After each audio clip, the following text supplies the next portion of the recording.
SIR এর নামেই হেনস্থার অভিযোগ উঠে আসছে রাজ্যের প্রায় সর্বত্র থেকে। বীরভূমের ছবি আপনাদের দেখাবো। একেবারে রণক্ষেত্র হয়ে ওঠে বীরভূমের ইলামবাজার।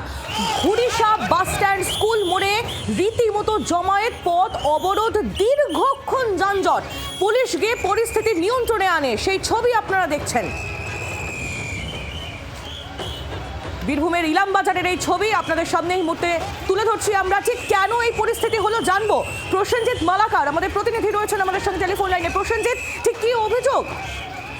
দেখো, তারা স্পষ্ট অভিযোগ করছে সাধারণ মানুষদের, যেটা অভিযোগ যে এসআইআর এর নামে, হিয়ারিং এর নামে তাদেরকে রীতিমতো হ্যাকেল করা হচ্ছে। তাদের যেটা দাবি যে কাউরির বাবার 6টা সন্তান তাকে ডাকা হচ্ছে, বা দুজনের বাড়িতে যদি 14 জন মেম্বার তাকে ডাকা হচ্ছে, এইভাবে কেন হ্যাকেল করা হচ্ছে? তারা যদি সংশ্লিষ্ট নথি পেশ করে তারপরে তাদেরকে শুধু এই কারণের জন্য কেন হিয়ারিং এ ডাকা হবে, বারবার কেন তাদেরকে হ্যাকেল করা হবে, এই অভিযোগ তুলেই স্থানীয় মানুষরা কিন্তু এই বিক্ষোভে সামিল হন।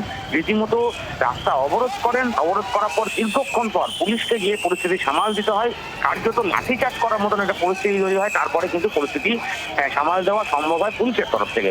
তবে এই এসআইআরকে কেন্দ্র করে তুমি জানো যে বীরভূম জেলায় একের পর এক মৃত্যুর ঘটনা ঘটেছে। বারবার অভিযোগ তোলা হয়েছে এসআইআরকে কেন্দ্র করে ঘটনা।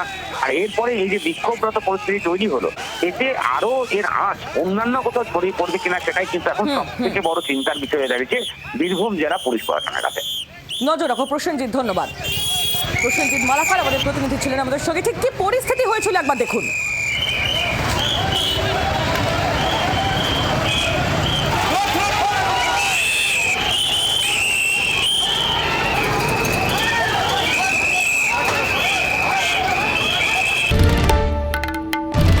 বাংলার আওয়াজ, বাঙালির আবেগ, জি 24 ঘন্টা।